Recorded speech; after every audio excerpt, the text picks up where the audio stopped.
The mall food court buzzed with Friday evening energy.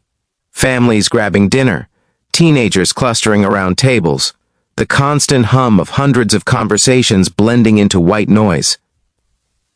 Ethan Morrison sat with his 8-year-old son Tyler halfway through their pizza when he noticed her.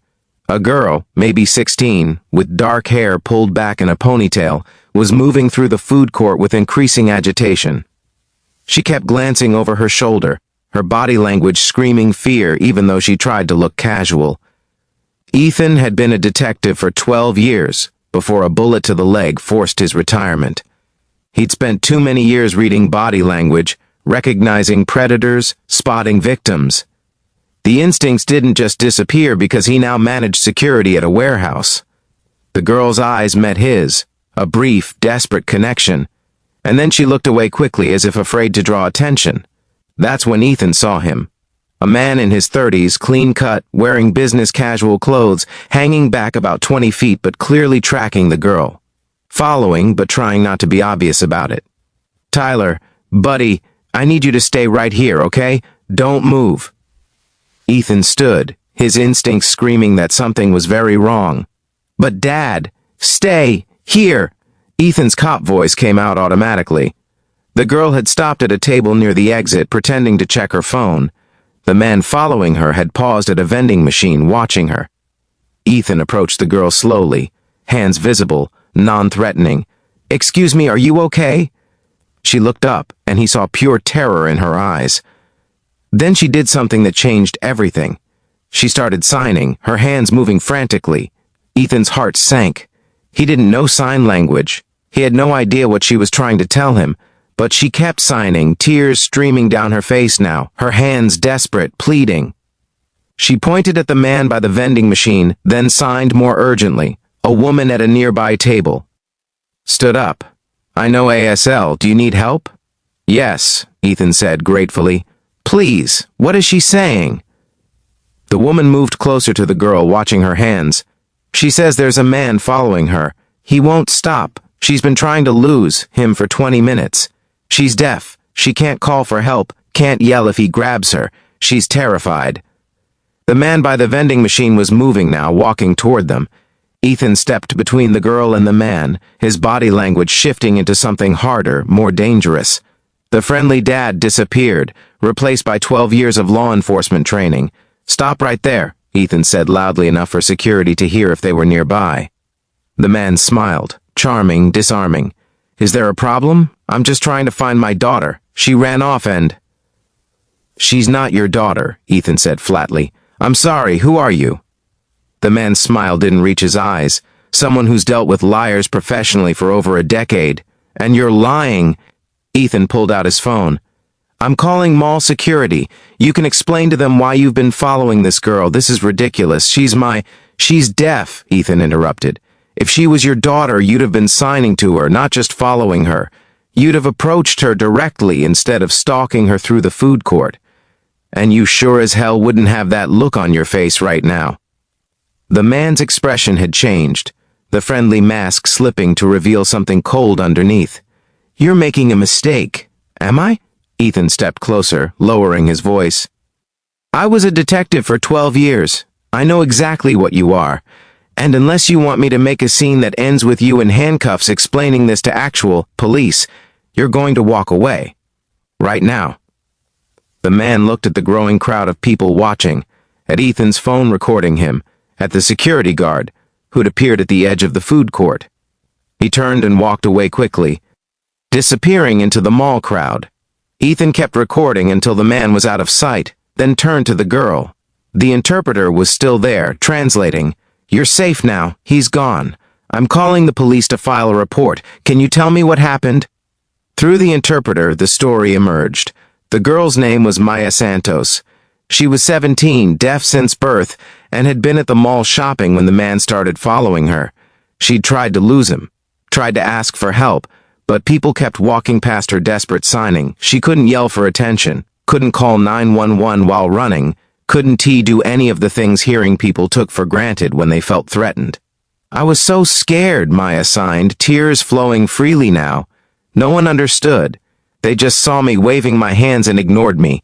Ethan felt rage building in his chest. This girl had been in danger, trying to communicate her terror, and people had just walked past her. Mall security arrived, along with the police Ethan had called. They reviewed his video footage, got Maya's statement through the interpreter, and put out an alert for the man. Tyler appeared at Ethan's side, having ignored instructions to stay at the table. "Dad, is she okay?" Maya saw Tyler and managed a small smile. She signed something, and the interpreter translated, "Tell your dad he's a hero. Most people wouldn't have stopped." "He's not most people," Tyler said proudly. "He's my dad."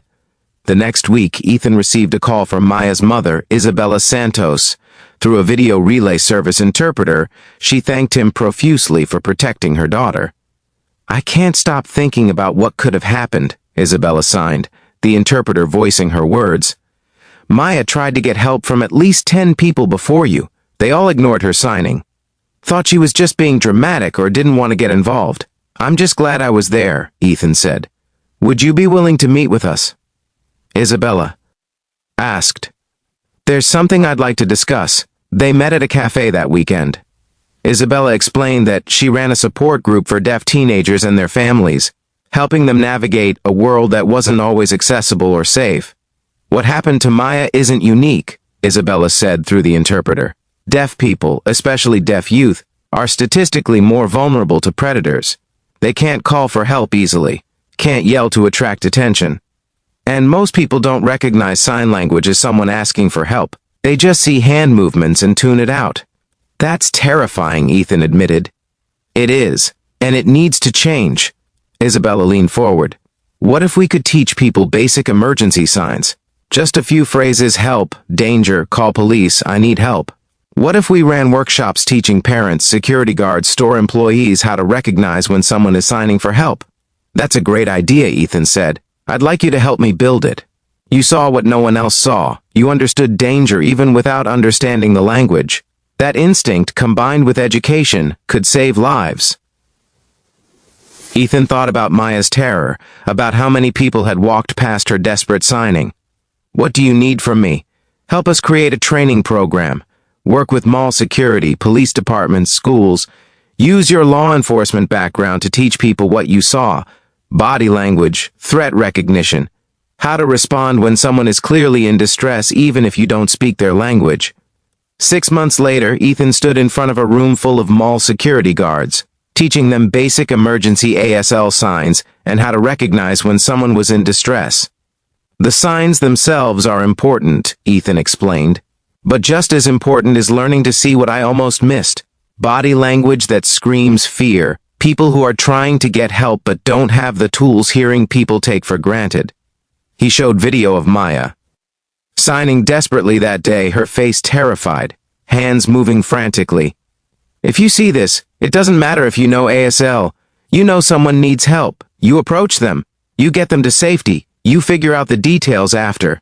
The program expanded rapidly. See Signs, Save Lives became a certified training course taught at malls, universities, police departments, and community centers across the state. Ethan and Isabella co-founded it, with Maya becoming a passionate youth advocate. Tyler, now 9, had learned ASL and was teaching his classmates. "Everyone should know how to help everyone," he declared with the absolute certainty of childhood. One evening, Ethan received a video call. It was a relay interpreter with a young man on the other end, signing frantically. "Mr. Morrison, my name is David. I was at a gas station tonight when I saw a deaf woman being followed by someone. I remembered your training, recognized the signs she was making. I intervened, called police, kept her safe until they arrived. They caught the guy. He had a warrant for assault." The young man's eyes were wet. "Your training probably saved her life. I wanted you to know that." Ethan felt his own eyes burning. "Thank you for paying attention, for seeing her." After the call ended, Tyler climbed onto the couch beside him. "Dad, why are you crying?" "Because that man saw someone who needed help, and he helped. Because we're making a difference.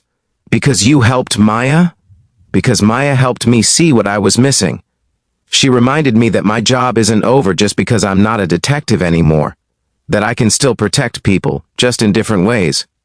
2 years after that terrifying day in the food court, Maya graduated high school with a full scholarship to study deaf education. At her graduation party, she gave a speech through an interpreter.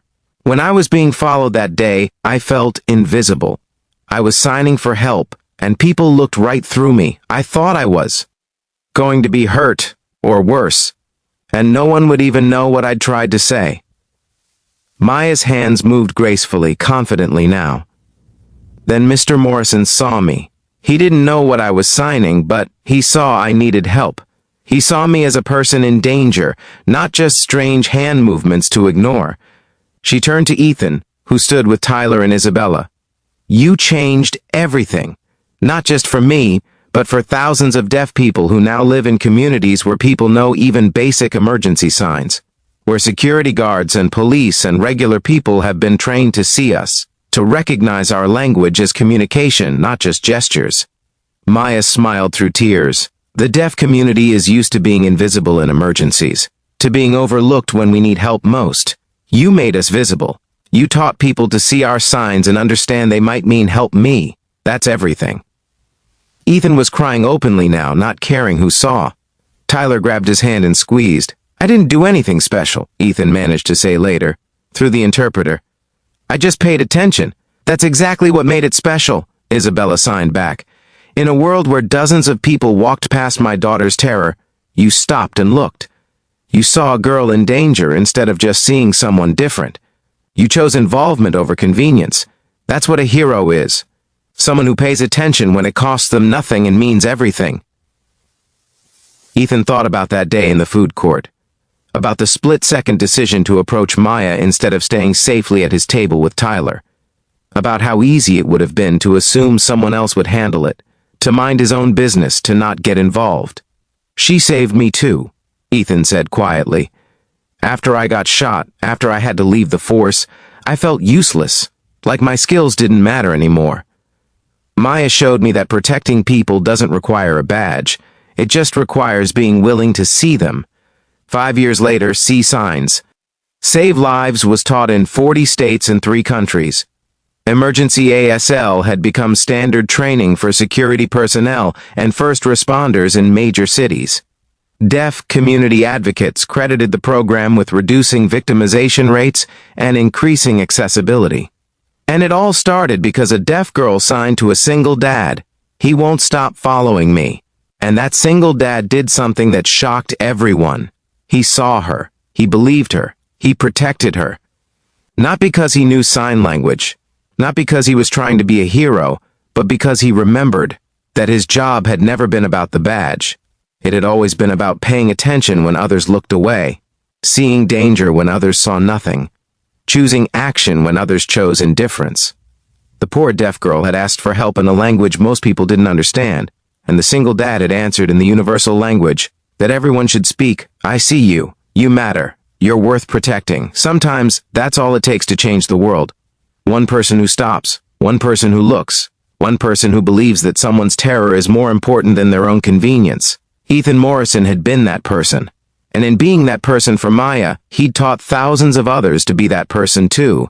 Because the greatest disability isn't deafness or blindness or any physical condition. It's indifference. It's walking past someone who needs help. It's seeing someone's desperate communication and choosing not to understand. Ethan had chosen differently. And that choice had echoed across years and miles and countless lives, all because a single dad remembered what really mattered. Not understanding every language, but understanding that every person deserves to be heard, seen, and protected, regardless of how they communicate. That's what shocked everyone. Not that he acted, but that so many others hadn't. And in that shock came change.